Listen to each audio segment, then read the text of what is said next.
वडीलधारी मंडळी, बंधू आणि भगिनींनो, आजच्या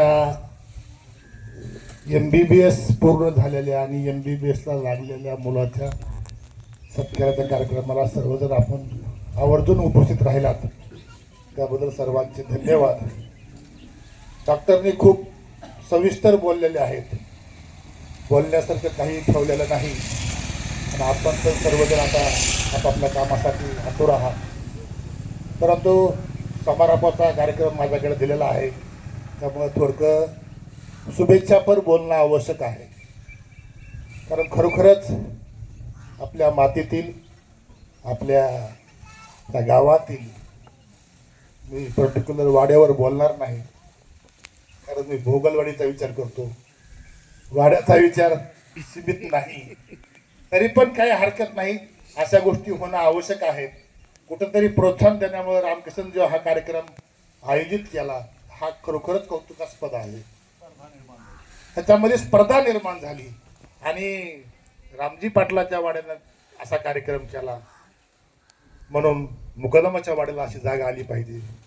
मुकदमाच्या वाड्यानं कार्यक्रम केला तर वडशाच्या वाड्याला कार्यक्रम अशी जागा आली पाहिजे, की आपलेही कुठेतरी गुणवंत आहेत. आणि हे सर्व झाल्यानंतर भोगलवाडीच्या ग्रामपंचायतला कुठेतरी जागा आली पाहिजे. कारण सर्वात मोठा जर सत्कार कोणता असेल तर ग्रामपंचायतचा सत्कार आहे. वाड्याचा किंवा तुम्ही माझा वैयक्तिक केला सत्कार महत्वाचा नाही, पूर्ण गाव जे सत्कार करतं, पूर्ण गावाचा सत्कार, त्याला लिमिटेशन राहत नाही. पूर्ण भोगलवाडी गावाचा सत्कार झाले पाहिजेत. आणि मी असं म्हणेल की असे कार्यक्रम हे पूर्ण गावाकडून सामुदायिक झाले पाहिजेत. हे अत्यंत महत्वाचं आहे. कारण याच्यामधून ही जे स्टेजवर बसलेली मंडळी आहे ही प्रेरणा घेतात. आज MBBSला लागते. डॉक्टर साहेबांनी सांगितलं की MBBS लागले हे शास्त्रज्ञ झाले पाहिजेत. हे MBBS MD होतील, MS होतील आणि उत्तुंग चांगलं मोठं नाव करतील. कारण हे आपण त्यांचे प्रेरणास्थान आहोत आणि आपण त्यांना प्रेरणा दिली, पाठीवर थाप टाकली, म्हणजे समोरच्याला लढायला बरं वाटतं. म्हणून आपण त्यांचा सत्कार करणं म्हणजे खूप काही मोठी गोष्ट नाही. पण त्या मुलाला भोगलवाडीमध्ये झालेला, गावामध्ये झाला सत्कार, आता हे अधिकारी बनल्यावर डॉक्टर साहेब बाहेर राहतात, दिंडोरला राहतात, आणखी बरीच मंडळी बाहेर राहतात. मी पण बाहेर 34 वर्ष सेवा करून आलो. बाहेर मान सन्मान देणारे भरपूर मंडळी भेटतात, फार पुढं करणारी भरपूर मंडळी भेटतात. पण आपल्या मातीमध्ये आपला जो मान सन्मान होतो त्यांना खरोखरच मन भरून येतं. त्याच्यामुळं असे कार्यक्रम झाले पाहिजेत, प्रेरणा भेटली पाहिजे. डॉक्टर साहेबांनी सांगितल्याप्रमाणे जे वाईट संगती आहेत याच्याकडे आपला खूप मोठा कल आहे. सध्या मी वारंवार सांगत असतो की वाईट प्रवृत्तीकडे सगळं नवीन तरुण पिढी जी आहे ती पार वाहून गेलेली आहे. ती वाहून जाऊ नये, ती त्याच्यातून सावरली पाहिजे.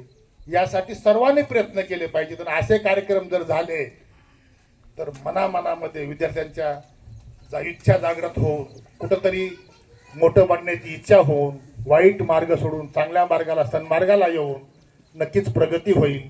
तसं पाहता आपल्या गावाची खूप मोठी प्रगती आहे. जुन्या काळामध्ये खूप प्रगती झाली, मध्यंतरीच्या काळामध्ये प्रगती थांबली. कारण म्हणाव त्या प्रमाणात लोकसंख्येच्या मानानं आपल्या गावातून पाहिजे असे क्लास 1 क्लास 2 आणखीनही होत नाहीत. ही मोठी खंत आहे. आणि त्याला कारण काय, वेगवेगळे कारण असतील, त्याला पालक जबाबदार असतील. पालक तर मी म्हणतो 100% जबाबदार आहेतच. कोणी कितीही काही म्हणलं तरी डॉक्टर साहेबांनी सांगितल्याप्रमाणे आपल्या मुलाला घरामध्ये कसं वागवायचं, तो काय करतोय, किती शिकला पाहिजे, काय केला पाहिजे, हे अत्यंत महत्त्वाचं आहे. हे सर्वांनी केलं पाहिजे.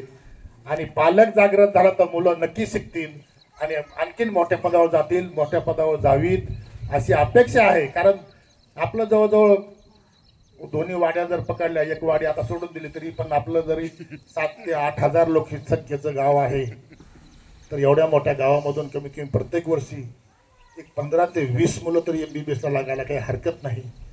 एखादं दुसरं IAS IPS व्हायला हरकत नाही. परंतु आपल्या गावातून अद्याप कोणीही IAS IPS झालेला नाही.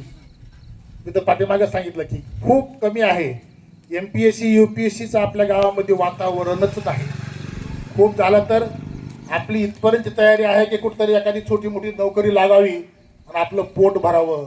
पण एखादं क्लास 1 क्लास 2 होण्यापुरतं आपल्या गावात आणखीनही तेवढं हे नाही. जुन्या काळात पाठीमागाच्या काळात